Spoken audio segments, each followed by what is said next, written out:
Welcome back to DFL and welcome to Reds Pereira. Reds, I am just so glad to finally have you on set with me. We meet off and on, here and there. You always have fascinating news to give me. I don't want people to think you invited me a dozen times and I refuse to come. This is the first time I was invited. I'm here.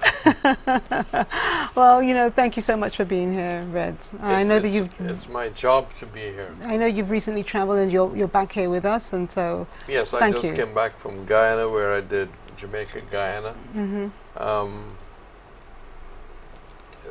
Got 125 of my books, Living My Dreams, in the secondary schools, which was great. And I think it was the right time to go.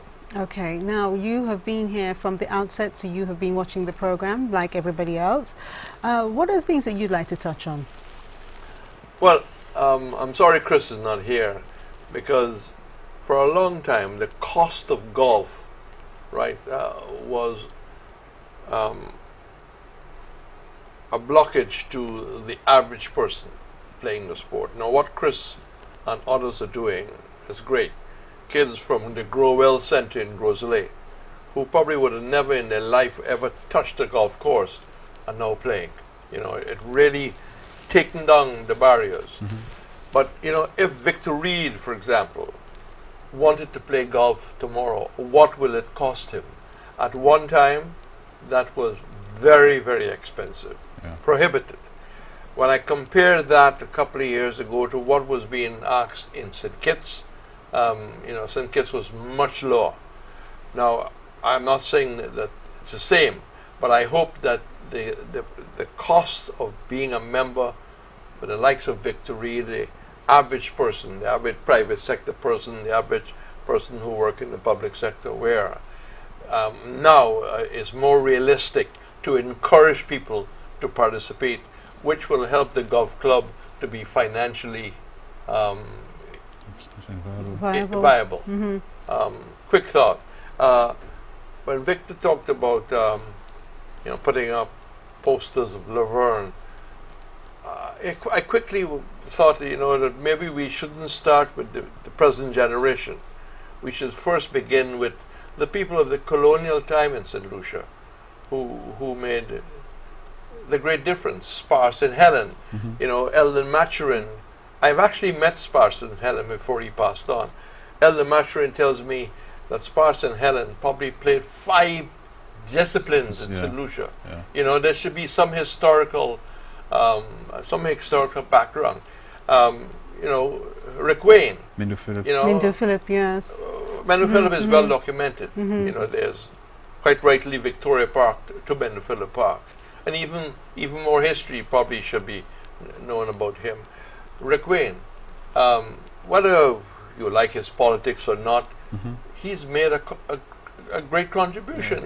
He's a worldwide, yes. He's a great sportsman. Huh? And on and on I can go.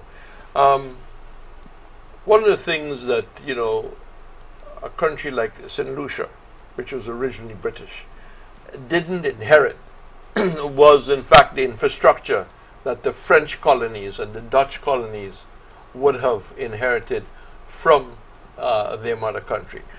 I went to Suriname as a young man in 1959-60, and they had a 50-meter swimming pool available to the public for 25 cents. Dutch colonial and French are 2 different things from what the British did. The infrastructure was not developed in the British colonies. The infrastructure in the Dutch Caribbean, in the French Caribbean. Go to Martinique and Guadeloupe today and see what you see, right? The infrastructure is there, right? The British, and I'm not being anti-British, I'm being factual, did not in fact look at the human development. And therefore, when a country like St Lucia becomes independent, it starts off at the negative. People are now trying then to get facilities into place, etc. My quick thoughts to Victor.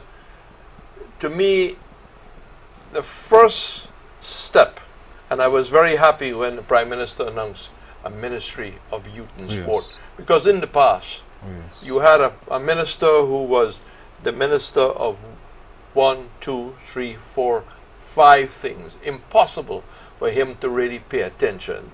This honourable minister has been able to focus on 2 areas, youth and sport, which I think is a step in the right direction, and maybe the only country in the Caribbean where you have a minister of youth and sport.